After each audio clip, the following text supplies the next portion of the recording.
Subscribe now and press the bell icon. Never miss an update. नमस्कार दोस्तों, स्वागत है आपका मेगा क्लासेस में। दोस्तों, हम लोग क्लास 12th की केमिस्ट्री में चैप्टर 12 यानी एल्डिहाइड, कीटोन और कार्बोक्सिलिक अम्ल का अध्ययन कर रहे हैं। इसमें हम लोग कुछ टॉपिक आगे अध्ययन किए थे। एल्डिहाइड, कीटोन और कार्बोक्सिलिक अम्ल का वर्गीकरण कार्बोनिल समूह के आधार पर किया जाता है, ये हम लोग पढ़ चुके हैं। एल्डिहाइड का साधारण और IUPAC नामकरण हम लोग पढ़ चुके हैं। कीटोन का साधारण नाम और IUPAC नाम, ये दोनों भी हम लोग पढ़ चुके हैं। अगर आप लोग वो वीडियो नहीं देखे होंगे तो डिस्क्रिप्शन में इसका लिंक दिया हुआ होगा, आप वहाँ से क्लिक करके पिछले वाले वीडियो को देख सकते हैं, क्योंकि ये बड़ा ही इम्पोर्टेंट चैप्टर है। इससे आपको IUPAC नामकरण ऑब्जेक्टिव में, एग्जाम में बहुत बार पूछे जाते हैं। तो चलिए आज का हम लोग टॉपिक देखते हैं, एल्डिहाइड और कीटोन बनाने की समान विधियां। यहाँ से हम लोग शुरू करेंगे। तो देखिए, एल्डिहाइड और कीटोन बनाने की समान विधियों में सबसे पहला विधि हम लोग लेंगे कि एल्कोहल का ऑक्सीकरण अगर हम करवाते हैं, एल्कोहल का ऑक्सीकरण करवाते हैं तो हम एल्डिहाइड और कीटोन प्राप्त कर सकते हैं, बना सकते हैं। तो एल्कोहल का ऑक्सीकरण द्वारा, ठीक है, तो एल्कोहल के ऑक्सीकरण द्वारा हमें एल्डिहाइड और कीटोन प्राप्त होंगे। अब देखिए, एल्कोहल में अगर हम प्राइमरी एल्कोहल यानी कि जिसमें एक एल्किल ग्रुप हो RCH2OH, ये प्राइमरी एल्कोहल है। अगर हम इसका ऑक्सीकरण करवाते हैं, ऑक्सीजन की मात्रा जो भी ले लें, इसको हम ऑक्सीकृत करवाते हैं K2CR2O7 या तो फिर H2SO4 या HNO3 भी ले सकते हैं। तो हमें यहाँ से देखिए, ये R यानी कि एल्किल ग्रुप और फिर ये CHO, ये एल्डिहाइड बना लेगा और H2O ये भी बनेगा।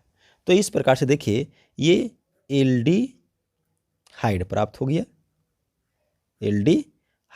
गया, और ये जबकि आपका 1 डिग्री एल्कोहल यानी कि प्राइमरी एल्कोहल ये है, प्राइमरी एल्कोहल।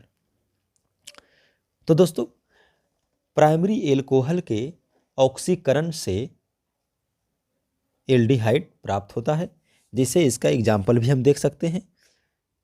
अगर हमने एल्किल ग्रुप ले लिया CH3 और CH2OH, इसका ऑक्सीकरण करवाते हैं और ऑक्सीकारक के रूप में K2CR2O7 या H2SO4 ले सकते हैं या HNO3 ले सकते हैं। तो हमें देखिए, ये R एल्किल ग्रुप यानी कि CH3 और CHO प्राप्त होगा और प्लस H2O प्राप्त होगा, ठीक है। तो ये देखिए, प्राइमरी एल्कोहल CH3 CH2OH और ये एल्डिहाइड CH3CHO प्राप्त होता है। ये देखिए, CH3 CH2OH ये एथिल अल्कोहल और इससे CH3CHO यानी कि एसिटाइलडिहाइड बन गया। तो याद रखना है दोस्तों कि प्राइमरी एल्कोहल के ऑक्सीकरण से एल्डिहाइड प्राप्त होता है, जबकि अगर हम द्वितीयक एल्कोहल लेते हैं, सेकेंडरी एल्कोहल लेते हैं और उसका ऑक्सीकरण करवाते हैं तो हमको कीटोन प्राप्त होगा, ठीक है। जैसे इसको भी हम लोग देख लेते हैं। सेकेंडरी एल्कोहल में 2 एल्किल ग्रुप होंगे R और ये CHOH, ये दोनों R अलग अलग भी हो सकता है और सेम भी हो सकता है। तो ये देखिए, सेकेंडरी एल्कोहल हो गया।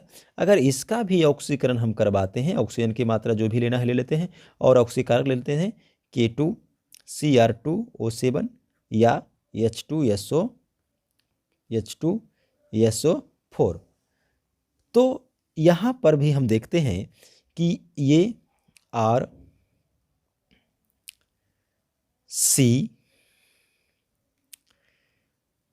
डबल बॉन्ड O R यानी कि कीटोन प्लस, देखिए ये R फिर C डबल बॉन्ड O, तो H2O यहाँ पर भी निकल जाएगा बाहर इस प्रकार से।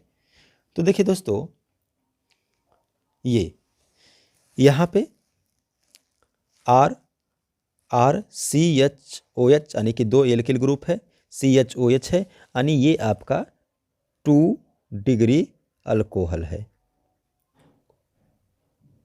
अल्कोहल यानी ये सेकेंडरी अल्कोहल है, और ये सेकेंडरी अल्कोहल के ऑक्सीकरण से कीटोन प्राप्त हुआ। इसमें भी चाहे तो हम एग्जाम्पल ले सकते हैं CH3 CHOH, इसका ऑक्सीकरण करवाएंगे K2Cr2O7 या H2SO4, तो ये कीटोन बनेगा, यानी दोनों एल्किल ग्रुप CH3C और O CH3 प्लस H2O। तो ये देखिए यहाँ पे CH3CO और CH3 ये क्या है, डाई मेथिल कीटोन, ये कीटोन, और ये क्या है, 1 2 3 कार्बन है, यानी कि प्रोपेनॉल या प्रोपिल एल्कोहल इसको कह सकते हैं। तो इस प्रकार से दोस्तों याद रखिएगा, एल्कोहल के ऑक्सीकरण से हम एल्डिहाइड और कीटोन दोनों प्राप्त कर सकते हैं। अगर हम प्राइमरी एल्कोहल का ऑक्सीकरण करवाते हैं तो एल्डिहाइड प्राप्त होगा, सेकेंडरी एल्कोहल का ऑक्सीकरण करवाते हैं तो कीटोन प्राप्त होगा। दूसरा देखिए, एल्डिहाइड और कीटोन बनाने की दूसरे विधि, इसमें हम लोग लेते हैं कि अगर एल्कोहल का विहाइड्रोजनीकरण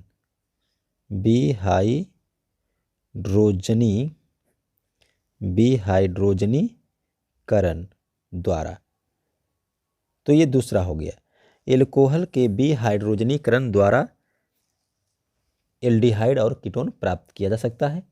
इसमें देखिए, अगर प्राइमरी एल्कोहल यानी कि RCH2OH, प्राइमरी एल्कोहल में एक एल्किल ग्रुप होता है, अगर इसको हम लोग 573 केल्विन ताप यानी कि 300 डिग्री सेल्सियस हो गया, 573 केल्विन यानी 300 डिग्री सेल्सियस ताप तक गर्म किए गए कॉपर यानी तांबा के ऊपर प्रवाहित करते हैं, तब ये जाकर के हमको एल्डिहाइड देगा, R ये एल्किल ग्रुप, और CHO और H2 बाहर निकल जाएगा इस प्रकार से। तो अगर हम प्राइमरी एल्कोहल को 573 डिग्री ताप पर कॉपर के ऊपर प्रवाहित करते हैं तो जाकर के एल्डिहाइड प्राप्त होगा। तो ये हो गया 1 डिग्री अल्कोहल और ये हो गया एल्डिहाइड। जैसे इसमें हम देखिए CH3 alkyl group, CH2OH copper 573 kelvin, R यानी एल्किल ग्रुप CH3 हमने लिया है, CH3 और CHO प्लस H2 निकल जाएगा। तो ये इस प्रकार से होता है। अब इसी को हम बोलते हैं हाइड्रोजनीकरण, विहाइड्रोजनीकरण यानी हाइड्रोजन का निष्कासन। देखिए ये हाइड्रोजन का निष्कासन हुआ, यहाँ से हाइड्रोजन H2 निकल गया, तो इसको बोलते हैं विहाइड्रोजनीकरण। किसका? फर्स्ट डिग्री एल्कोहल यानी प्राथमिक एल्कोहल का। अगर हम द्वितीयक एल्कोहल का विहाइड्रोजनीकरण करवाते हैं यानी कि RCHOH, द्वितीयक डिग्री यानी 2 डिग्री जो एल्कोहल होता है दोस्तों, उसमें आपको बताया गया होगा कि उसमें 2 एल्किल ग्रुप होंगे, दोनों सेम भी रह सकता है, दोनों अलग अलग भी रह सकता है, उसके लिए कोई टेंशन नहीं है। अब अगर इसको भी 573 केल्विन पर गर्म किए गए कॉपर के ऊपर प्रवाहित करते हैं तो हमें कीटोन मिलेगा, यानी R और ये R और C डबल बॉन्ड O। तो अब इसमें भी देखिए R R C और O, इसका मतलब ये H2 बाहर निकल जाएगा, तो इसमें भी R का मतलब इसमें भी H का बी हाइड्रोजनीकरण हो गया, हाइड्रोजन का वियोग हो गया। बी हाइड्रोजनीकरण मतलब क्या हो गया, हाइड्रोजन का वियोग, तो इसमें भी हाइड्रोजन का वियोग हो गया, तो ये हमारा कीटोन बन गया। इसमें भी एग्जाम्पल ले सकते हैं, जैसे हमने लिया CH3 CH3CHOH, ठीक है, second degree alcohol, copper 573 kelvin, तो ये कीटोन देगा CH3CO CH3 और H2। तो याद रखना है दोस्तों, प्राइमरी एल्कोहल के वाष्प को अगर 573 केल्विन तक ताप तक गर्म किए गए कॉपर के ऊपर प्रवाहित करते हैं तो एल्डिहाइड, और सेकेंडरी एल्कोहल को 573 डिग्री पर गर्म किए गए कॉपर के ऊपर प्रवाहित करते हैं तो कीटोन प्राप्त होता है, ठीक है, यानी कि एल्कोहल का बी हाइड्रोजनीकरण द्वारा एल्डिहाइड और कीटोन दोनों प्राप्त होता है। तीसरा विधि हम लोग देखते हैं, कार्बोक्सिलिक अम्ल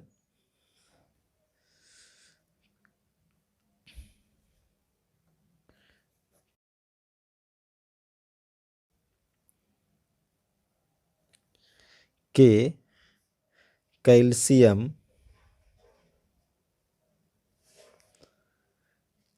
लवण के शुष्क आसवन द्वारा।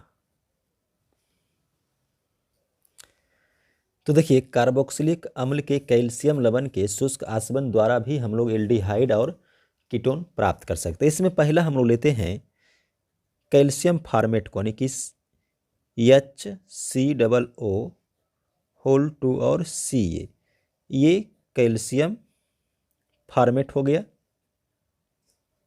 कैल्शियम फॉर्मेट, ठीक है।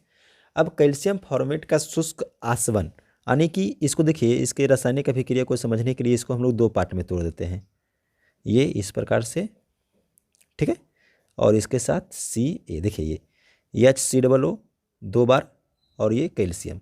अब इसका शुष्क आसवन ये करवाएंगे तो देखिए क्या होगा, ये देखिए ऊपर का एक ऑक्सीजन ले लीजिए और नीचे का ये C और 2 ऑक्सीजन, ये आपस में मिल करके Ca के साथ, तो Ca C और O 3 गो, यानी कि कैल्शियम कार्बन बनने लगा, Ca ये वाला, फिर नीचे का एक C और ऊपर का एक और नीचे का 2, यानी कि O हो जाएगा 3 गो, तो ये क्या बन गया, कैल्शियम कार्बोनेट। अब बचा हुआ क्या रह गया, इसका H और इसका CHO यानी कि एल्डिहाइड का फंक्शनल ग्रुप। तो ये देखिए HCHO, ये क्या है, ये फॉर्मल्डिहाइड इसको बोलेंगे, फॉर्मल्डिहाइड। तो फॉर्मल्डिहाइड जो है वो एल्डिहाइड होता है, फॉर्मल्डिहाइड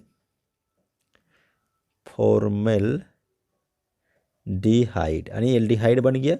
ये क्या है, तो इधर वाला पार्ट आपका कैल्शियम फॉर्मेट है, कैल्शियम फॉर्मेट है। तो इस प्रकार से कैल्शियम फॉर्मेट के शुष्क आसवन से हम लोग फॉर्मल्डिहाइड प्राप्त कर ली। अब हम दूसरा एक लेते हैं कैल्शियम एसीटेट, यानी कि CH3COO 2 बार, यानी कि होल 2 और Ca, ये हो गया कैल्शियम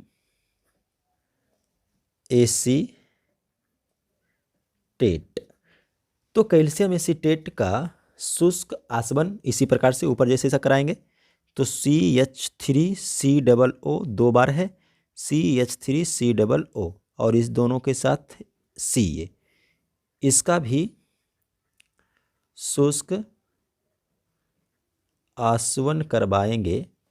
तो इसका भी देखिए, जैसे ऊपर हम लोग किए थे, ऊपर का एक और ये CO, ये Ca के साथ मिल करके CaCO3 यानी कि कैल्शियम कार्बन बनाएगा, बचा हुआ क्या रहेगा, CH3 बचा हुआ रहेगा, फिर CO बचा हुआ रहेगा ऊपर का एक, देखिए C और O, और फिर नीचे का CH3, यानी कि ये बन गया कीटोन। कौन सा कीटोन इसको बोलेंगे, अगर IUPAC में बोला जाएगा तो इसको बोला जाएगा 1 2 3, यानी कि इसको IUPAC में अगर बोलेंगे तो प्रोपेन टू ओन बोलेंगे, ठीक है। और अगर हम लोग साधारण में बोलेंगे तो इसको एसीटोन बोलेंगे, सिंपल में। तो इस प्रकार से ये एल्डिहाइड और ये कीटोन प्राप्त होता है। तो दोस्तों आज हम लोग इस वीडियो को यहीं तक समाप्त करते हैं। नेक्स्ट वीडियो में हम लोग आपको रोजेनमुंड अभिक्रिया, स्टीफेन का अभिक्रिया, इटार्ड का अभिक्रिया, इस पर हम लोग बात करेंगे। तो अगर आपको वीडियो अच्छा लगा तो हमारे वीडियो को लाइक करें और अपने दोस्तों के साथ अधिक से अधिक शेयर करें। धन्यवाद।